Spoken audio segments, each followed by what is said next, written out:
right? I had a swim coach that said that there's no such thing as luck, but luck is when preparation meets opportunity. And so if I can increase these variables of preparation and opportunity, it results in a higher frequency of things that we call luck. Welcome to Unexpected Journey, the show where each week top professionals share work wisdom and life lessons about their careers and what they have learned about human experience in the workplace. I'm your host, Ann Bibb. Today we are joined by Wayne Worthington, the Chief of Staff at High Operator.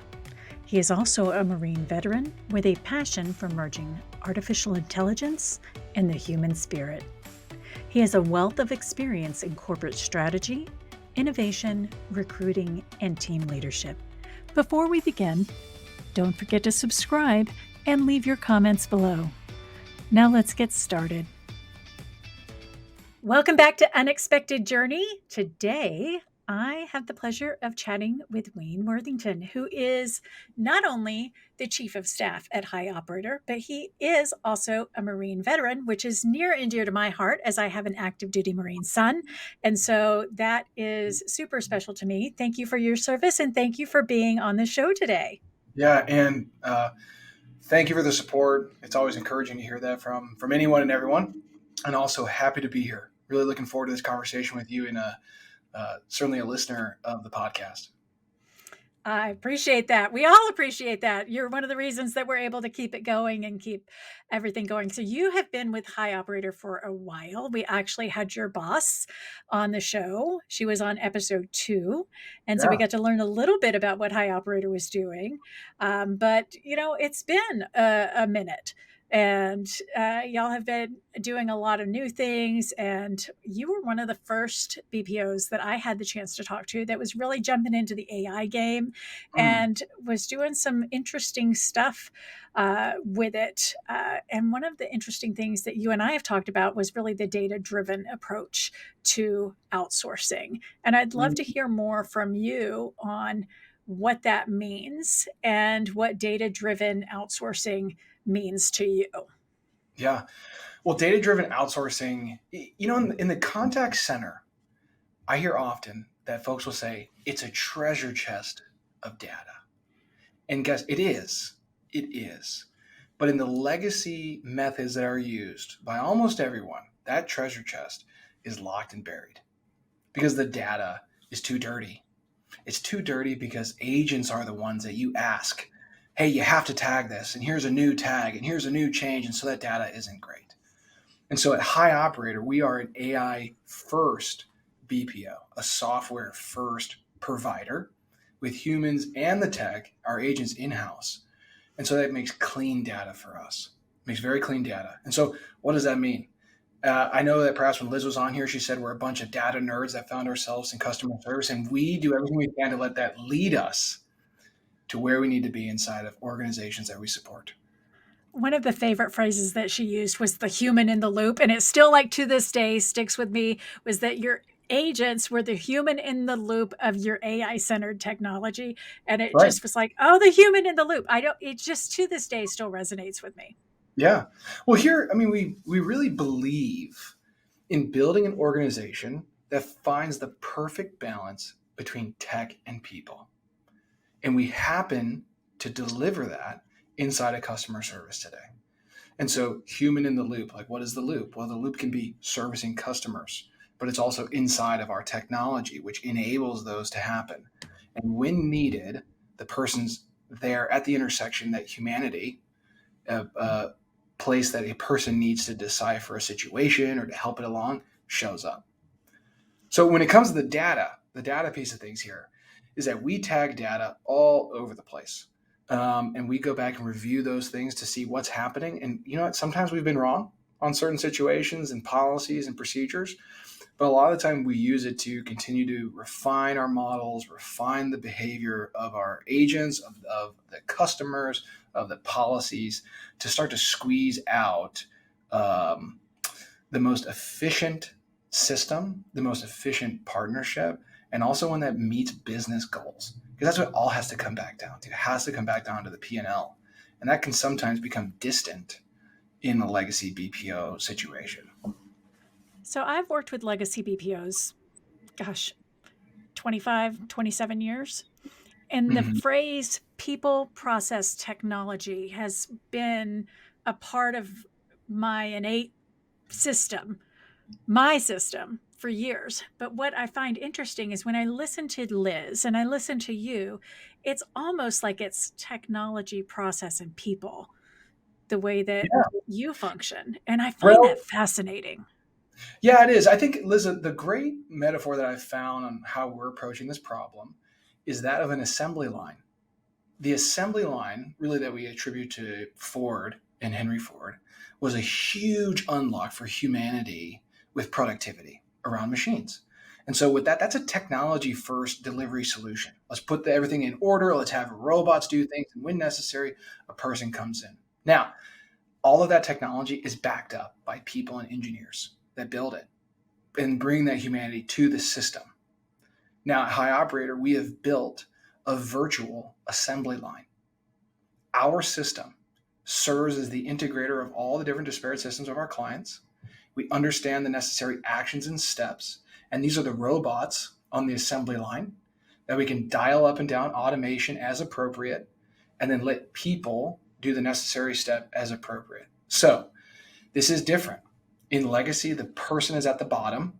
They do custom builds every time: people, policy, technology. I think that's the order you shared there. And we flip that. We revolutionize the space by creating the virtual assembly line, which puts the tech first, then the policy, and the people that then help to usher it along and support that to be more productive and bring this unlock like we had in the Industrial Revolution. We're bringing that type of I was unlock. there. It wasn't that great, Wayne, you know. You were there a while ago. Yeah, to this. So it's fun. So It's so different, right? It's so different that sometimes it's hard it to communicate. is. It's hard to get across. I mean, the world is so dang noisy.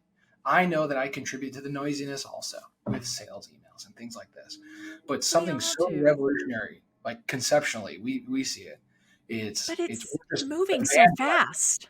Oh It's yeah. moving so fast and it's changing so fast. To keep Hmm. up with that change, you have to be noisy. If you're not noisy, you're going to get lost in the noise. That's right. So it's a balance. I mean, I have folks that we have great business partnerships now with, and it's because I was so annoying. I messaged them like 15 times on email or LinkedIn, and then finally they're like, "Sure, Wayne, I'll see it." And then their jaws hit the table. They're like, "Wow, how did we not see this earlier?" I was like, "I was trying. I was knocking on your door for so long. Thank you for coming." So yes. So, talking about this, how is it creating more effective customer retention strategies by building and flipping the script, right? From people process tech to tech process people. Mm. How is it helping with that customer retention? Yeah, so customer retention, we find we have an amazing use case that we've created a dynamic win back calculator for one of our entertainment and media clients. And so what we found, and this is the data first situation here, there's no intuition at High Operator, it's all the data, is we found that of 7 components of a profile inside of this organization, that 2 of them were predictive of behavior of win back. One was the account length, how long and how loyal of a client must they be, and then also was the percentage of a discount, not the real number, right? So it could be a greater number, but different percentages in these things. And so when it comes to retention, we then finally tune these models to say, okay, Ann, you've been here for 2 years. That means the behavior of people in a perfect A/B testing situation, they will be retained if we offer them a 60% discount, because that results in a 55% probability of retention, which then hits this arc curve of your margin, right? If you give this much back and all the rest, we want to fine tune that to meet the goals of businesses, which can vary. Depending where they are in the growth phase of an organization, it could be we want the most users, so bring them at break even, or we want the most margin or most revenue retained. It'll be less people, but at a greater revenue retention. So customer retention, revenue retention, these start to deviate a bit. And that's how we focus on it with a specific like subscriptions based model or customer retention with that. That's one unique use case inside of that. But when it comes to our general e-commerce, we find that great service helps keep people around. So Along those lines, what are some common patterns or trends that you've noticed in customer behavior that really influence those retention strategies? From our behavior, what we see as being indicative or having the greatest correlation to higher Mhm. CSATs, which we also see then correlated to retention, right? It does get busy inside of the assessment here between correlation and causation here, right? Because you have to have great products for people to come back to them. That's where the heaviest attribution of customer retention is. But CSAT, we see the greatest connection with first response time. How soon can you get back? And then we go into the right response after that, which those have to go together. Those can't be separated in full, but to meet people's expectations in channels. And so Okay. meeting customers quickly and properly inside of channel expectations is where we see the highest correlation with better CSAT, which then has the highest correlation to retention. So, can you share like an example of when you tailored a strategy based on a customer's unique goals? The specific one's the win back, I would say, inside That's of the. really the biggest one that you've tailored is that win back calculator. Yeah, that's the biggest one that we can see be applicable across organizations because of the Mhm. subscription models in the background. When it comes to increasing first response time and then meeting those expectations, it's so generalized across our clients that nothing has had a massive change for us, right? When it comes to timing, a different piece of things was we have seen about a 15% lift in CSAT using our generative AI on the conversation and the text that's delivered to customers. So I don't mean to be trailing too much here, right? No, On the no. different, because there's so many factors that go into a great customer experience. So, So yes, yeah, there are so many factors. there's so many, and it would be wrong for me in a data sense to say, oh, this one thing changed everything. Now Mhm. we do see a direct causation by using generative AI and macros that we use and design for our clients that is delivering a 15% lift in CSAT. So, what does that mean for people listening? What that means is we take the macro from our clients and the specific response, along with the unique data used for it, like whether that's the price adjustment, unique thing for the customer. We send that off to generative AI, which rewrites it and takes into consideration every unique component of that conversation. Like you mentioned, it was for your dog. The AI then rewrites it, capture those components, and because the message is being delivered as if someone with a doctorate in English literature or English language wrote it, that is resulting in a higher CSAT. So it's taking, just to reiterate, it's taking the standard macro that would be Mhm. used on every single call, but it's Correct. customizing it to that specific call chat. Yeah, that's correct. That's right. So if you've had a chance to use GPT, Mhm. ChatGPT, the free one from OpenAI, and let's say Right. you write an email, you could drop it in there and say, rewrite this for me with empathy. And ChatGPT is going to take that message and rewrite it for you and polishes it quite a bit. And so we do that.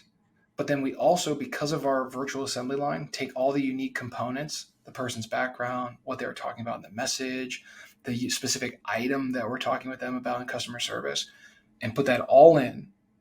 And so then it rewrites it in an incredibly unique, empathetic, and polished message that seems like someone spent 30 minutes preparing for a customer when we do it in seconds.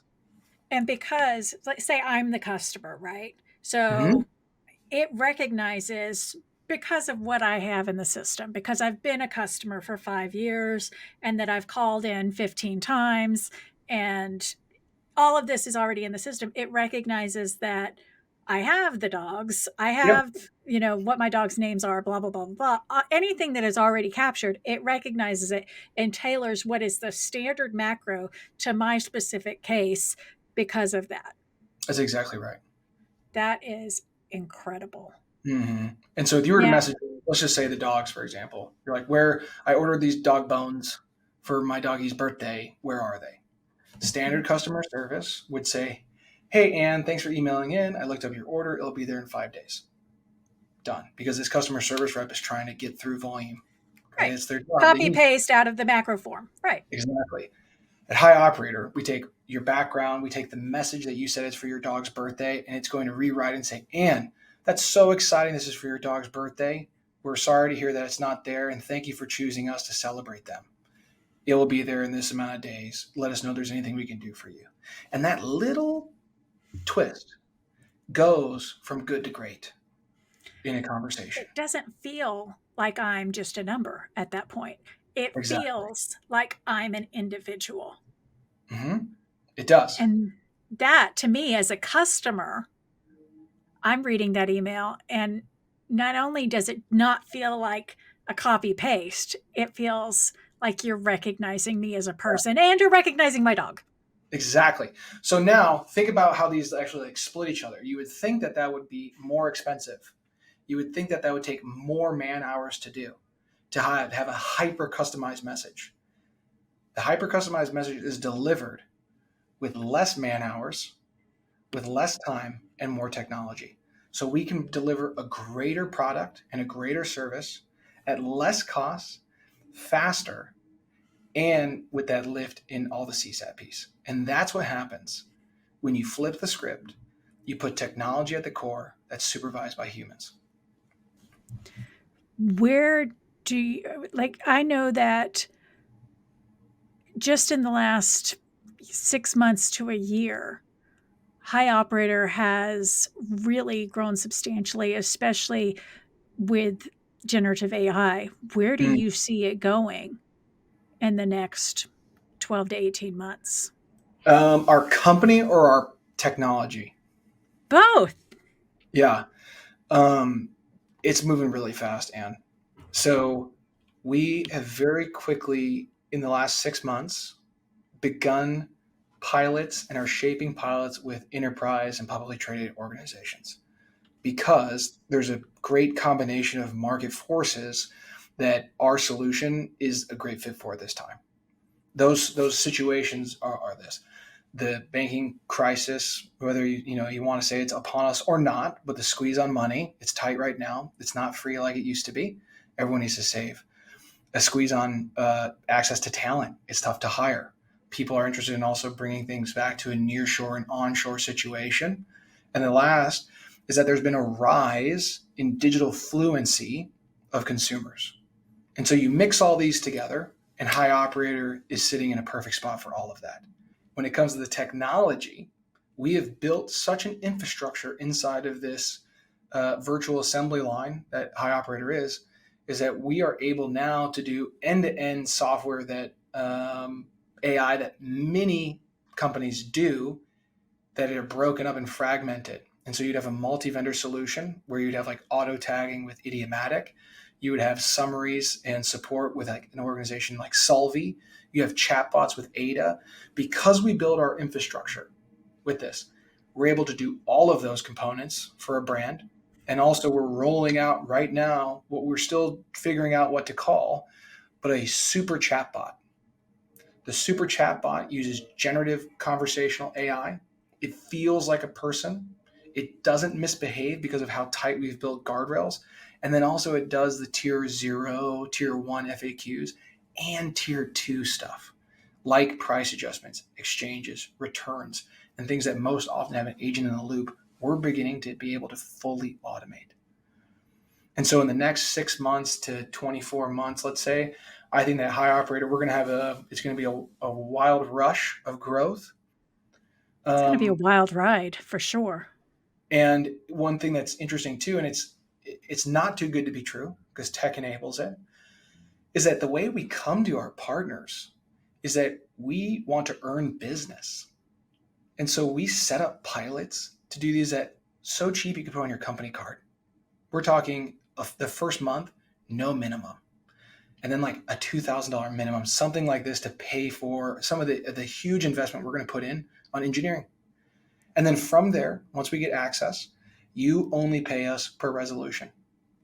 There are not that many outsourcing organizations out there right now that have no minimum.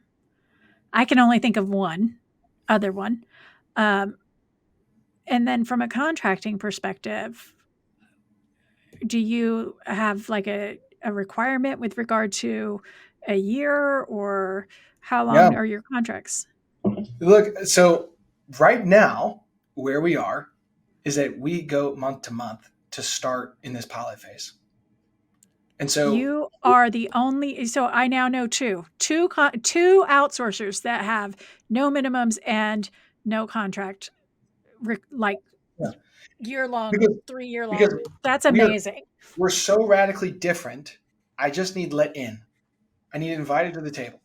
And then once we get to the table, we then build the relationship.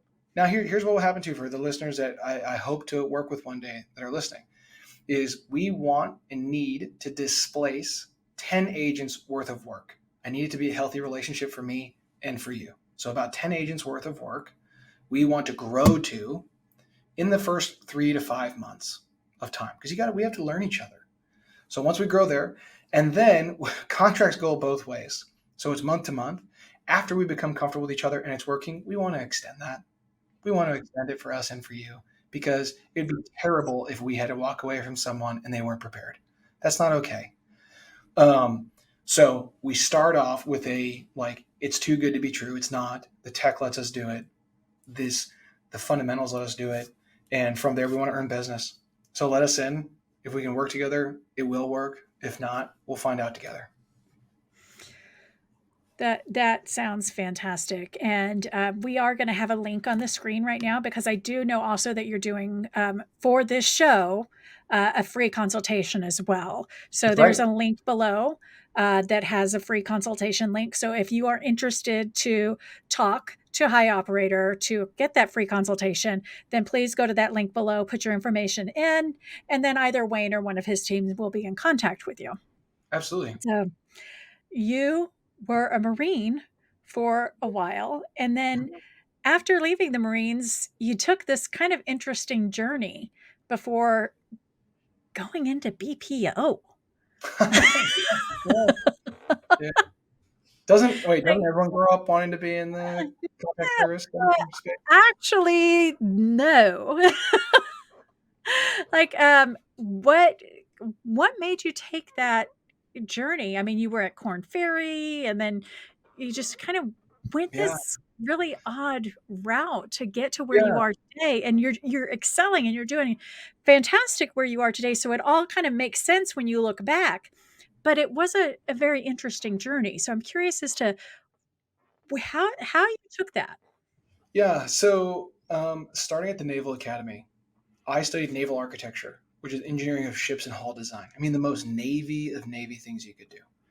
And in the Navy, the people support the system, right? It's all about the ship, the strategic asset. After studying that for 4 years, I wanted to go to the other end of the spectrum where the system supports the people. Every tank aircraft is there for the young lance corporal. So I studied the system. I then served with the people. And that's what I wanted to do, this separation between those. When I got out of the Marine Corps, what I desired the most was a place to receive mentorship and education and then to earn a long leash.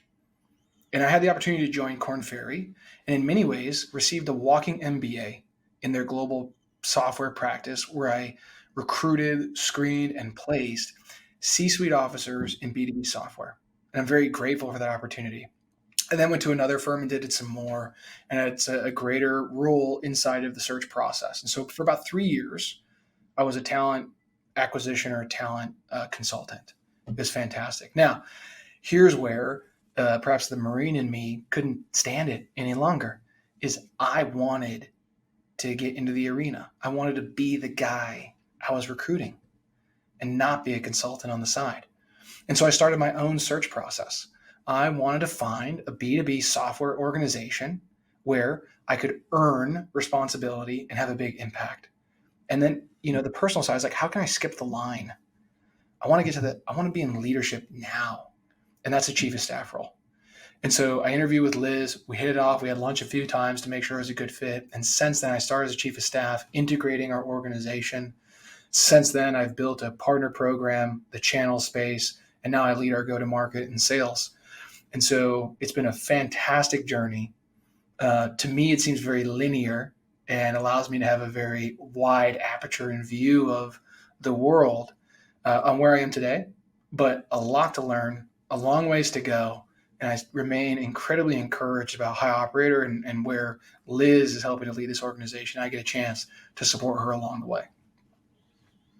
That's a very interesting journey to get there. And I think you're the first person that I've ever met that actually placed themselves from a. So it's very impressive. Yeah, well, I wanted the role. So I meet with a lot of veterans. Probably once every other week, I'll meet with a veteran who's transitioning out because it's a tough thing to do. Oftentimes, the role that you want is not on LinkedIn. It's not posted. It comes through a very robust and extensive network that's not with you asking for a job, but with asking for advice and then to create things. And the way I like to think about this, Anne, is your luck surface area, right? I had a swim coach that said that there's no such thing as luck, but luck is when preparation meets opportunity. And so if I can increase these variables of preparation and opportunity, it results in a higher frequency of things that we call luck, right? And so that's what I did. And that's what others can do too. And I would recommend and encourage folks to think about their luck surface area for whatever they want to do. I love that luck surface area.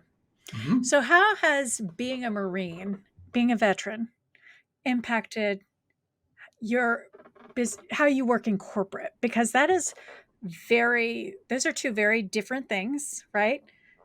And, but at the same time, as a Marine mom, I saw how different my son was after he came back from boot.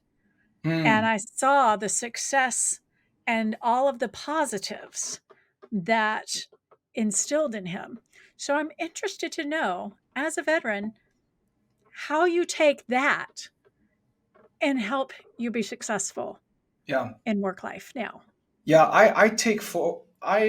Man, I am fully brainwashed by the United States Naval Academy and the Marine Corps for not in a way that you're unable to communicate and is a bad thing, but as far as the honor, courage, commitment aspect that they preach and teach in all things, commitment to the fundamental things of our country, and the way that the Marine Corps is successful is to be to inspire people, right? That's what the Marine Corps is inspiring as an organization. And they said a leader, I had a commander that I really admire and will always admire. And he said a leader has two things, these Greek terms of arete and telos. Arete is true character, something of this character of perfect integrity and doing the right thing. And then the telos is the vision of the future, the vision of the mission. What are we doing here? And so if I could sum up the Marine Corps and what I bring forward is those things: discipline, character, work ethic, grit. This is the true character piece. And then the vision is being able to partner with people, put together a team, create a plan, a detailed plan. So it's the character aspect. And then it's this discipline of the planning process and understanding weaknesses and vulnerabilities and weapon to target matches and how we're going to approach problems and who's effective. And are we going to do PSYOP campaigns or work in the virtual domain or the cognitive domain and the physical domain and tactics? All of that gets put together, and I think is one of the best schools for business, because business is combat. Business is combat. What is your advice to those individuals who either are serving and are considering leaving and moving into a position, or have already left, are struggling, trying to Mm, find something, or are already working in corporate but are struggling?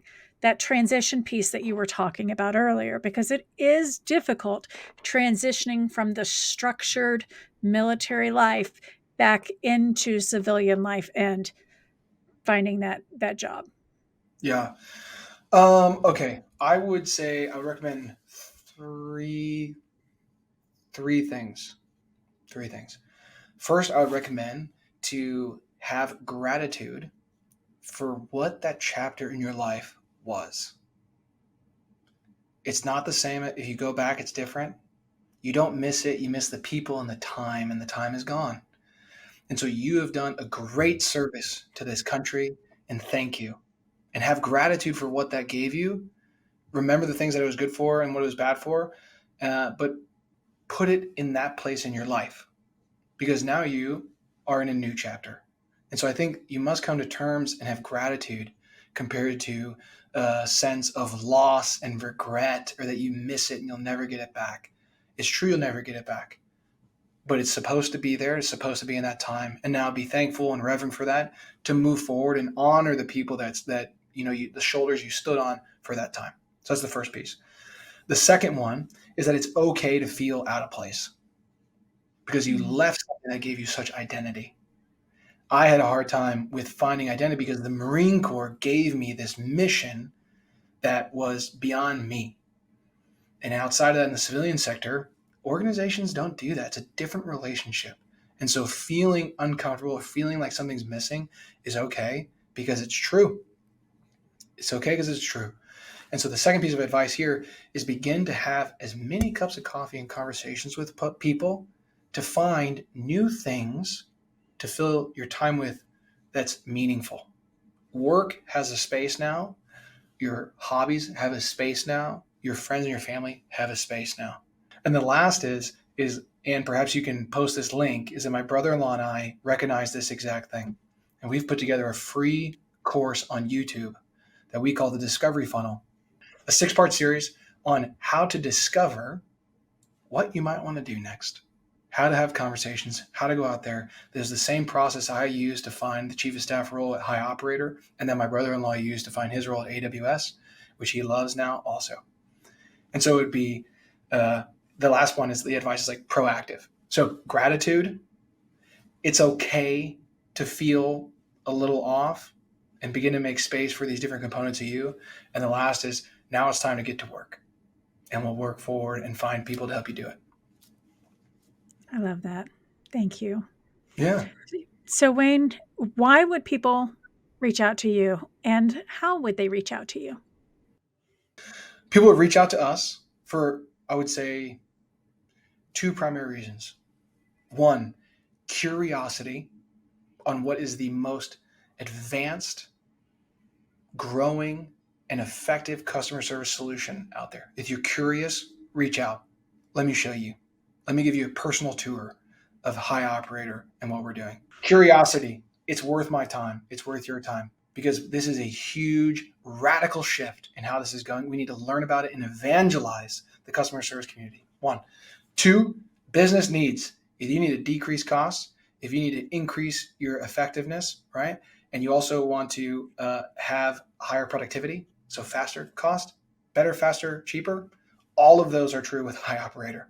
So let us come alongside you, earn your business. Those are the 2 primary reasons how you would reach us. And then how you do it is come on over to our website. We've redone it. We've put some new language on there to help communicate what this is, highoperator.com, or you can email me at wayne@highoperator.com. Reach out to me. So veterans, if you're in Dallas, I would love to meet individuals in the area also. Veterans, reach out to me on LinkedIn, reach out to me on my email, my cell phone number is on my LinkedIn, reach out. So that's the last 2 components there is please reach out to me. Would love to chat, connect you with a really large network of veterans that I know here. And then, and I'm also part of an organization called the Dallas Entrepreneur Center, the DEC, That's true. which focuses on providing resources for people starting businesses. We have a 20,000 square foot facility, like a WeWork area that we're building in Redbird, which is in Oak Cliff. So we're focusing on communities that have not had as much support historically. So if you're a founder, if you're someone that's interested in supporting founders, if you want to volunteer, if you want to be a part of the associate board with me, I am the programs chair and put on events for this organization. So when you're in Dallas, if you want to get involved with startups, if you want to advise people and give insights and help entrepreneurs to be successful in this region, also reach out to me. I'd love to connect you with our organization and the nonprofit that I'm a part of. Perfect. All right. Well, thank you so much for joining today, Wayne. Really appreciate, always enjoy our time together. You got it. And thank you, everybody, for joining this week. We will see you again next week. As we wrap the episode up, we would like to take this time to thank you for joining us this week on Unexpected Journey. Our guest information will be linked in the episode description, along with a link to our company website, remoteevolution.com, and our host website, annbib.com. Please don't forget to like, subscribe, and share on your favorite podcast app and on our YouTube channel so that you never miss an episode and we can continue to bring them to you. Let us know your thoughts on what we discussed in the comment section. And once again, thank you for joining us. We hope to see you again next week for another episode of Unexpected Journey.